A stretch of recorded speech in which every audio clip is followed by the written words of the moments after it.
de ces documents. J'espère que les organisateurs ont mis à votre disposition les documents. Le titre, c'est « Synodalité et communion, options et directives pastorales de l'archidiocèse de Kinshasa ». Le document est là. Ce que nous faisons aujourd'hui, ce n'est qu'une présentation. Vous aurez le temps de le parcourir. Il n'est pas long. C'est un document très modeste, mais au contenu très dense. Ces documents, je les promulgué le 19 mars 2020 en la solennité de Saint Joseph, époux de la Sainte Vierge Marie. C'est dire aussi, ça coïncidait avec l'entrée dans la période de confinement à cause du Covid, de telle sorte que nous n'avions pas eu l'opportunité de le présenter plus tôt. Je remercie de tout cœur les membres du conseil presbytéral et les membres du conseil pastoral pour la qualité du travail effectué pour matérialiser ma vision pastorale dans ces options et directives pastorales.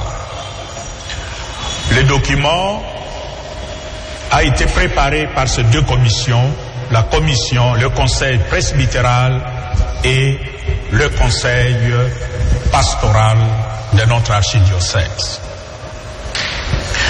Le premier point, la mission. La mission ecclésiale.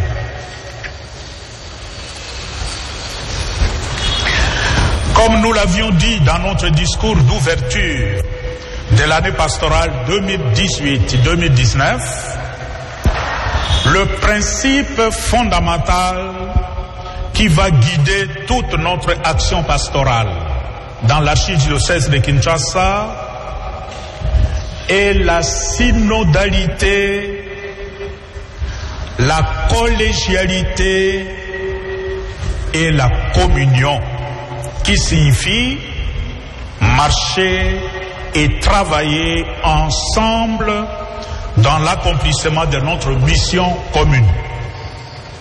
La charge, la responsabilité que je reçois dans l'archidiocèse n'est pas une responsabilité privée, c'est une mission commune.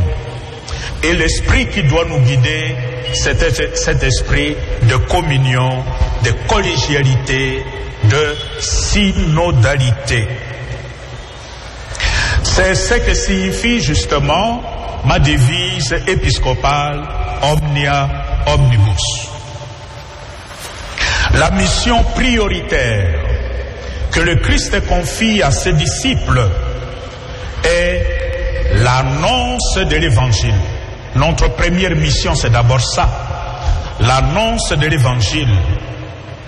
Allez donc et de toutes les nations faites des disciples.